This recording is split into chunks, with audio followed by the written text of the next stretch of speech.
Sejam bem-vindos a mais um Potenza Cast, dando continuidade à maratona de análise dos filmes da DC. Hoje iremos falar de Aquaman, lançado em 2018, que é o sexto filme desse universo compartilhado, que teve como diretor o cineasta James Wan, que fez, o nome dele com a franquia Jogos Mortais. Depois ele também foi o responsável por uma outra grande franquia que é forte até hoje, que é os filmes do Invocação do Mal e seus spin-offs. E também tem no currículo Velozes e Furiosos 7.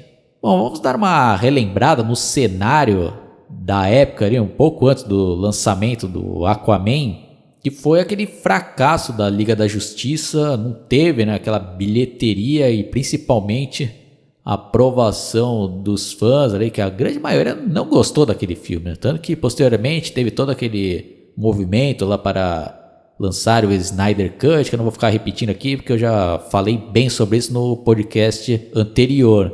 Então a Warner estava planejando cancelar esse universo compartilhado, mas o Aquaman, como já estava tudo planejado ali, a produção, se eu não me engano, acho que já estava bem adiantada, então não tinha como cancelar, ou pelo menos acho que eles viram lá que esse filme poderia se sustentar sem estar tão ligado a esse universo compartilhado.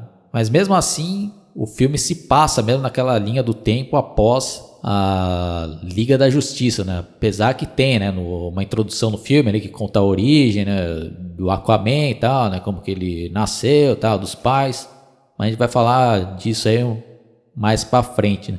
Mas esse filme, você não precisa assistir os anteriores para assistir esse, então é um filme que se sustenta sozinho, e poderia se encaixar nessa nova fase da DC, que planejava desvincular esse universo compartilhado. E esse filme aqui foi um grande sucesso em termos de bilheteria. Eu não gosto de ficar falando números aqui porque eu não sou um cara muito ligado nisso, e também eu não gosto de sair soltando números sem pesquisar bem ali de fontes confiáveis, mas pelas minhas pesquisas aí parece que deu bastante lucro. Também teve uma boa aprovação, tanto da crítica como dos fãs, E eu, na época que eu assisti ele no cinema, eu tinha gostado, mas quando eu reassisti ele essa semana, eu gostei ainda mais do filme, Porque o filme realmente é muito bom, Tanto o roteiro é muito bem escrito, o filme muito bem dirigido, os efeitos especiais, então, não tenho do que reclamar. E esse é um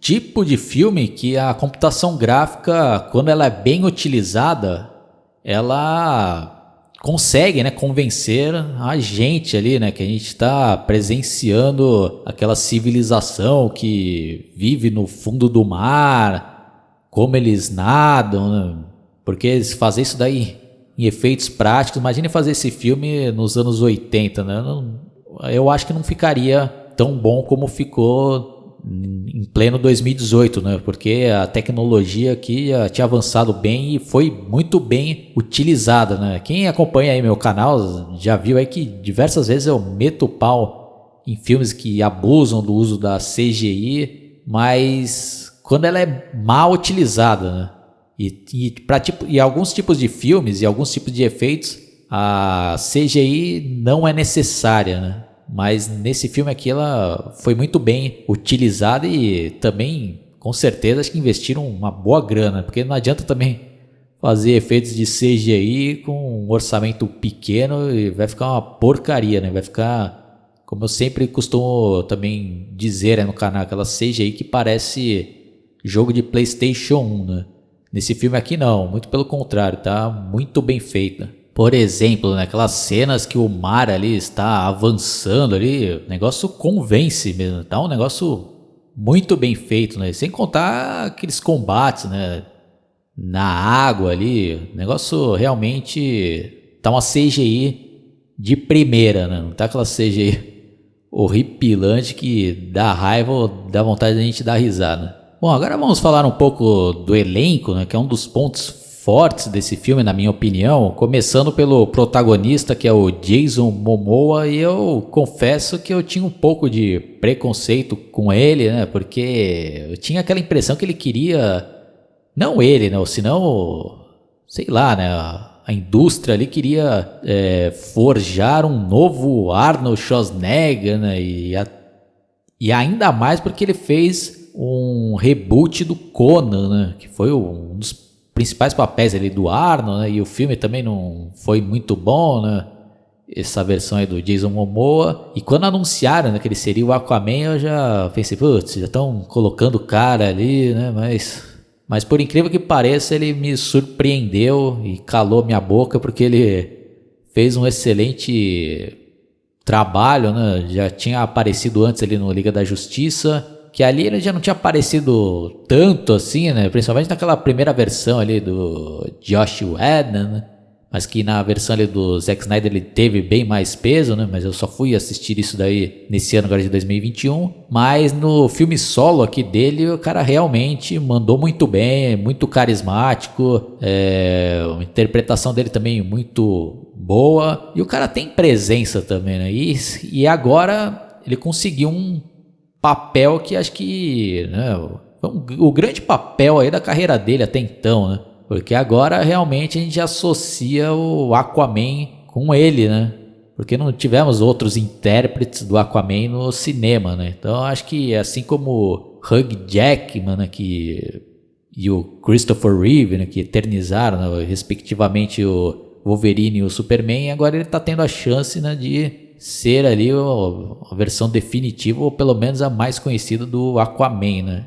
Dando sequência aqui, a grande surpresa no elenco, pelo menos para mim, foi a escalação do Dolph Lundgren, que deu vida ao Rei Neros, pai, né, da também protagonista Mera. E o Dolph Lundgren, para quem não sabe, ele surgiu no filme Rocky 4, interpretando o vilão ali, o Ivan Drago, e que a partir daí ele fez tanto sucesso que ele começou, né, uma carreira boa ali, né, nos filmes de ação, né, de artes marciais, e teve bons momentos, mas que nos anos 2000 ele estava por baixo, né, fazendo muitos filmes B, C, muitas tranqueiras, né, filmes horrorosos ali. Inclusive tem um que eu fiz até uma análise no meu canal, que é Robôs e Zumbis, né. Acho que dos filmes que eu vi dele, esse daí foi o pior, sem dúvidas nenhuma, né? Mas em 2018 ele começou a ressurgir das cinzas, né? Porque ele foi escalado ali para reinterpretar o Ivan Drago no Creed 2 e foi contratado para um grande filme ali, né, de alto orçamento, que foi esse Aquaman, né? E ele aproveitou, né, a oportunidade, e eu considero ele um bom ator, sim. Não é só um ator ali de filmes de artes marciais, acho que ele sabe interpretar, né? Temos também no elenco William Dafoe, que interpreta o Vulko, que é o mentor do Aquaman, né? E o interessante é que esse personagem iria aparecer já na Liga da Justiça, mas foi cortado, né, naquela versão de 2017, mas graças ao lançamento do Zack Snyder a gente teve, né, a oportunidade de ver a versão no qual ele aparecia, né? E não tem como falar que as cenas dele ali na Liga da Justiça são muito legais e faz um ótimo link com esse filme solo, né? E como sempre, né, não tem do que reclamar da atuação dele, e o personagem também foi muito bem escrito para esse filme, tem uma grande importância, e até aquelas cenas ali de flashbacks, né, no qual ele tá treinando ali o Aquaman quando ainda era criança, o trabalho de rejuvenescer, né, ele também foi muito bem feito, né, que também é um dos grandes pontos positivos desse filme, né, o trabalho de rejuvenescimento de alguns atores, né, como a própria Nicole Kidman, que interpreta a mãe do Aquaman, né, que também é outra grande atriz e que levou a sério o seu papel e fez a diferença, né.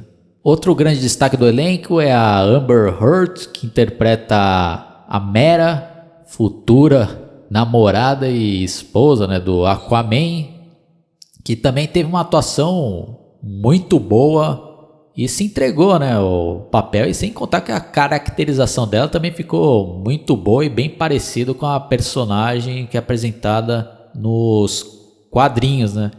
E funcionou muito bem a química entre ela e o Jason Momoa, né? Então a gente compra a ideia que os dois personagens, né, o Aquaman e a Mera, vivem mesmo um grande romance que convence, né, a união dos dois, né? E outro também destaque aí é o Patrick Wilson, que interpreta o Mestre Oceano, né, que é o irmão do Aquaman, né, e atual rei lá de Atlântida. E o interessante é que ele parece bastante aquela versão clássica do Aquaman, né, de cabelo curto, né, penteado para trás.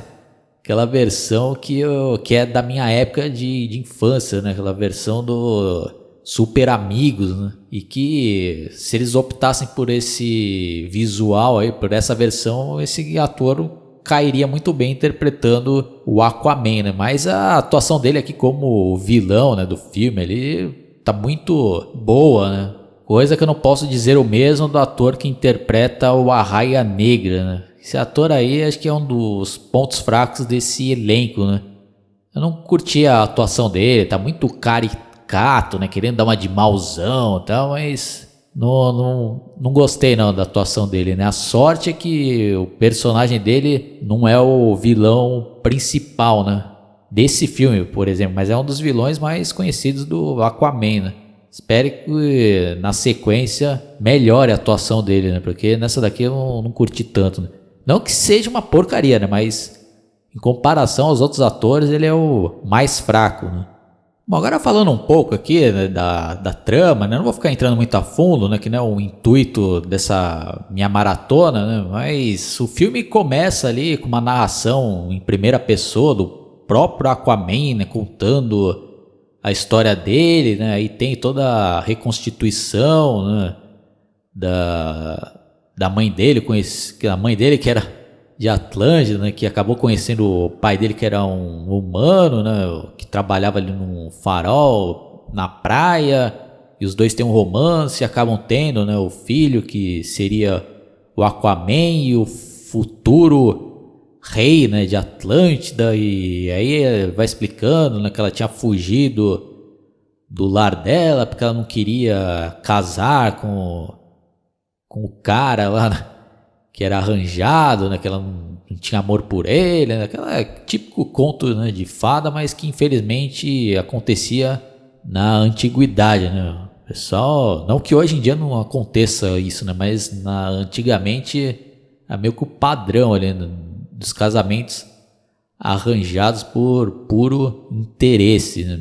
Bom, aí depois temos aquela cena, né, que o exército, né, se é que podemos dizer assim, os guardas, né, lá de Atlântida descobrem onde ela tinha se escondido, né, por onde ela tinha fugido, e vão tentar trazê-la de volta para Atlântida, e tem aqueles embates e tal, e ela fala, vou ter que voltar para lá para proteger nosso filho, mas eu ainda vou voltar. Aí durante a infância, a adolescência do Aquaman, ele pensa que a mãe abandonou, mas aquele vulco, né, acaba indo lá treinar o Aquaman, né, preparando para a volta dele. Porque a sua mãe, né, quando você estiver preparado, você vai poder ver sua mãe, né?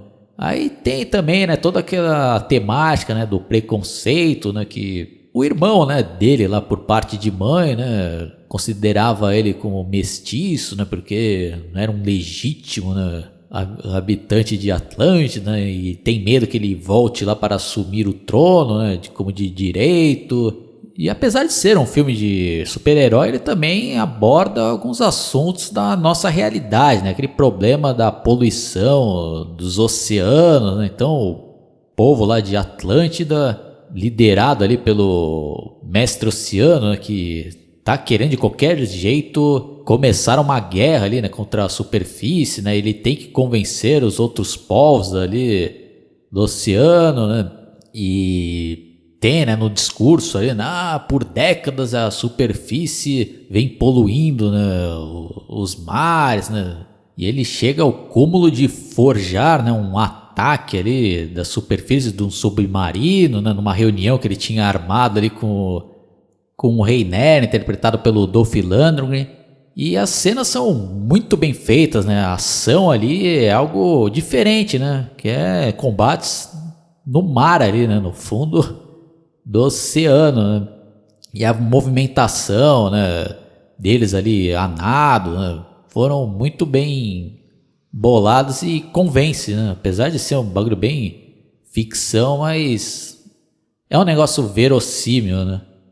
Bom, aí nisso ele consegue, né, convencer lá o Rei Nero a comprar, né, a ideia dele de declarar guerra à superfície e também vai tentar convencer os outros povos lá, né? Bom, aí, né, o Vulco e a Mera vão atrás, né, do Aquaman para convencê-lo a assumir o trono, né, de Atlântida para, né, evitar essa guerra que seria uma catástrofe, né, tanto para a superfície como para, né, o povo de Atlântida, né? Imagina esse embate ali, né? Bom, então resumidamente essa daí é a premissa do filme.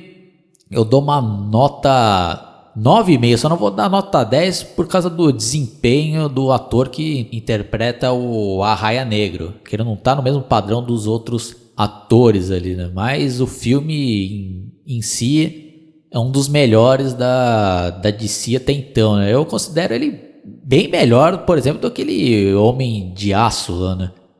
Que eu não curti tanto ali, né? A deturpação que fizeram com o personagem. Quem não conferiu ainda a minha análise do Homem de Aço, dá uma conferida lá, né?